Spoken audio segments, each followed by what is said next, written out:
दोस्तों आइए जानते हैं परिवर्तनीय एकादशी कब है। नोट करें सही डेट एवं शुभ मुहूर्त। ज्योतिषियों की माने तो भाद्रपद माह के शुक्ल पक्ष की एकादशी तिथि यानी परिवर्तनीय एकादशी पर आयुष्मान और सौभाग्य योग का संयोग बन रहा है। इसके साथ ही रवि योग और भद्रवास योग का भी संयोग है।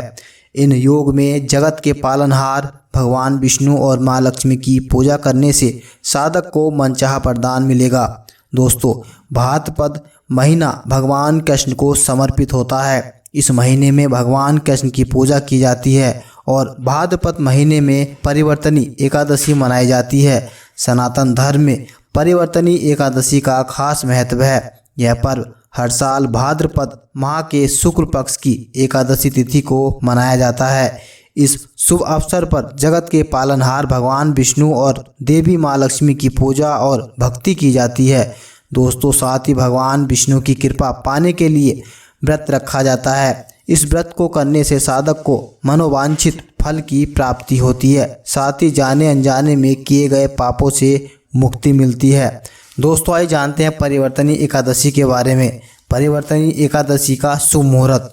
दोस्तों, परिवर्तनीय एकादशी का शुभ मुहूर्त। दोस्तों, वैदिक पंचांग के अनुसार भाद्रपद माह के शुक्ल पक्ष की एकादशी तिथि 3 सितंबर को देर रात 3:53 पर शुरू होगी और अगले दिन यानी 4 सितंबर को सुबह 4:21 पर समाप्त होगी।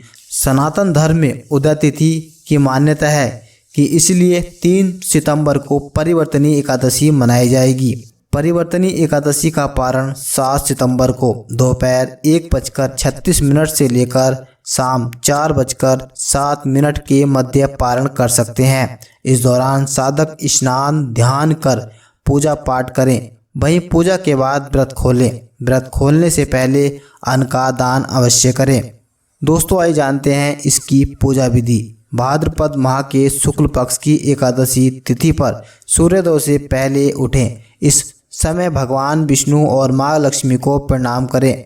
आप घर की साफ सफाई करें। इसके बाद गंगा जल युक्त पानी से स्नान करें। सुविधा होने पर गंगा या पवित्र नदियों में स्नान कर सकते हैं। वहीं स्नान ध्यान के बाद आचमन करें और पीले रंग के कपड़े पहनें। अब सबसे पहले भगवान भास्कर को जल का अर्घ्य दें।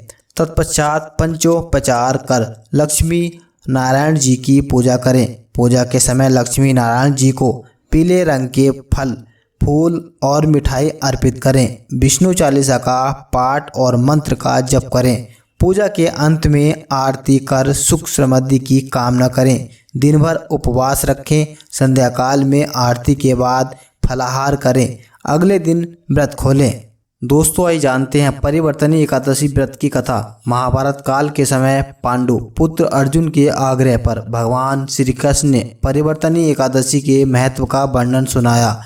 भगवान श्री कृष्ण ने कहा कि हे अर्जुन, अब तुम समस्त पापों का नाश करने वाली परिवर्तनीय एकादशी की कथा का ध्यान पूर्वक श्रवण करो।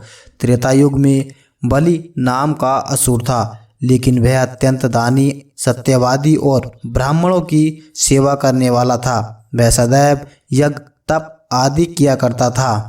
वह अपनी भक्ति के प्रभाव से राजा बलि स्वर्ग में देवराज इंद्र के स्थान पर राज्य करने लगा। देवराज इंद्र और देवतागण इससे भयभीत होकर भगवान विष्णु के पास गए। देवताओं ने भगवान से रक्षा की प्रार्थना की। इसके बाद मैंने वामन रूप धारण किया और एक ब्राह्मण बालक के रूप में राजा बलि पर विजय प्राप्त की।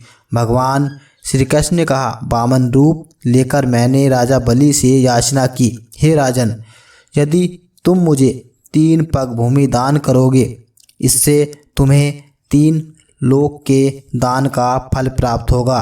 राजा बलि ने मेरी प्रार्थना को स्वीकार कर लिया और भूमि दान करने के लिए तैयार हो गया।